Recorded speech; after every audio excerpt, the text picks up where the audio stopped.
একজন সাহাবী যদি জিন্দা হতে পারতেন আর আমাদেরকে যদি দেখতেন, আমাদের আমালগুলি যদি দেখতেন, চিৎকার দিয়ে বলতেন আল্লাহর কসম, মুহাম্মদ সাল্লাল্লাহু আলাইহি ওয়াসাল্লাম রক্ত দিয়ে, সাহাবায়ে কেরাম জীবন দিয়ে যে মুসলমান তৈরি করে গেছিলেন, এরা সেই মুসলমান না।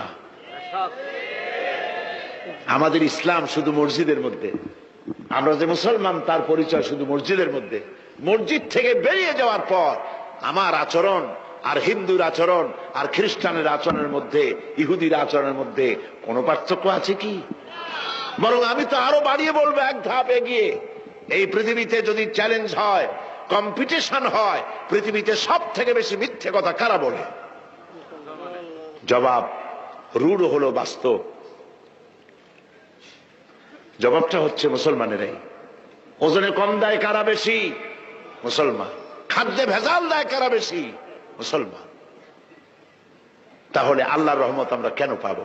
বাবরি মসজিদ যখন ভাঙ্গা হলো, আল্লাহর মসজিদ, কত লোকে নামাজ পড়ছে, এই মসজিদে ভাঙলো, তো আল্লাহ একটা পাখিও পাঠাইতে পারলেন না, বা পাঠালেন না, মুখে একটু পাথর নিয়ে ফালাইতো, দুইটা সাইডে মরতো, তাও মানুষ একটু ভয় পাইত। এটা হইল না কেন? আমি তাহলে বললাম, দেখেন, বাবরি মসজিদের গুরুত্ব বেশি না মসজিদে আকসার গুরুত্ব বেশি, বাইতুল মুকাদ্দাসের গুরুত্ব বেশি? কোনটার বেশি?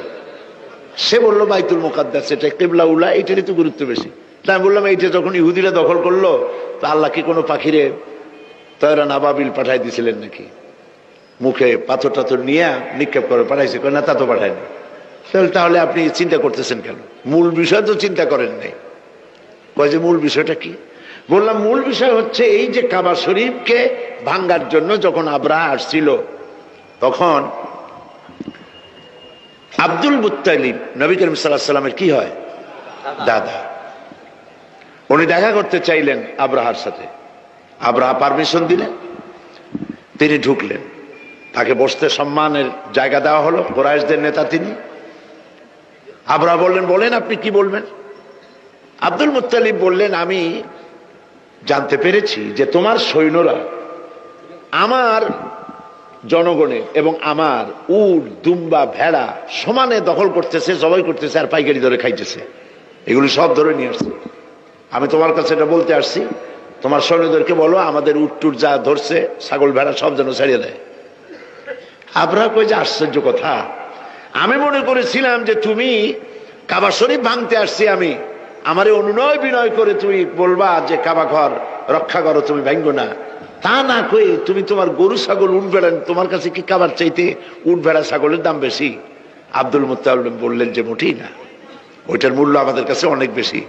তবে আমি ওইটার মালিক না, আমি উট ছাগল ভেড়ার মালিক, সেইটা আমি ছাড়াই নিতে আসছি। আর ঘরটা যার, আমি ওই ঘর ধরে বলে আসছি, হে ঘরের মালিক, তুমি তোমার ঘরকে ঠেকাও।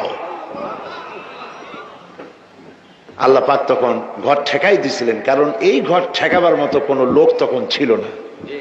বাইতুল মুকাদ্দাস যখন আক্রান্ত হয়, বাইতুল মুকাদ্দাস যখন ইহুদিরা আক্রমণ করে, তখন এই পৃথিবীতে 70 কোটি মুসলমান ছিল।